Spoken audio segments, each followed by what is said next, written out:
सिंधुदुर्ग जिल्ह्यामध्ये पावसाचं उशिरा आगमन झालं असलं तरी देवगड तालुक्यामधील प्रसिद्ध नावणकोंड धबधबा पूर्ण वेगानं प्रवाहित झालाय।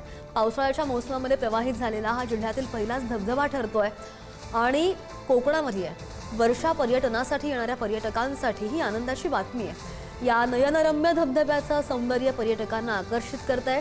आता तळ कोकणामध्ये पर्यटन हंगामाला खऱ्या अर्थानं सुरुवातही झाली आहे। निसर्गाने मुक्त हस्ताने उधळण केलेल्या कोकणाची भुरळ सर्वांनाच पडत असते। त्यामुळे देशाच्या कानाकोपऱ्यातून पर्यटक हे कोकणात येत असतात। या नयनरम्य कोकणाचं रूप जे असतं ते पावसाळ्यात आणखी विलोभनीय होत असतं।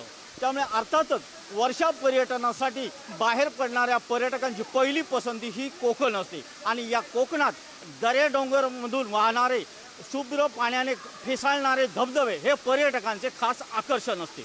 अशा वर्षा पर्यटकांच्या आनंद देणारी एक बातमी मी आता सांगणार आहे। सिंधुदुर्ग जिल्ह्यात पहिल्यांदा नावणकोंड हा धबधबा आता प्रवाहित झालेला आहे। हा धबधबा देवगड तळे बाजार येथे असून सिंधुदुर्ग जिल्ह्यात 7 ते 8 प्रामुख्याने धबधबे आहेत जे पर्यटकांच्या पसंतीस उतरले आहेत। मात्र हा नावणकोंड धबधबा जो आहे तो आता सिंधुदुर्गातील सर्वात पहिला धबधबा आहे जो प्रवाहित झालेला आहे। त्यामुळे आपण या दृश्यांमध्ये पाहू शकता जशी खबर ही पर्यटकांना लागली, पर्यटक मोठ्या संख्येने या धबधब्याचा आनंद घेण्यासाठी येत आहेत। या धबधब्याचं आणखी एक वैशिष्ट्य म्हणजे हा धबधबा सर्वात सुरक्षित असलेला धबधबा आहे। त्यामुळे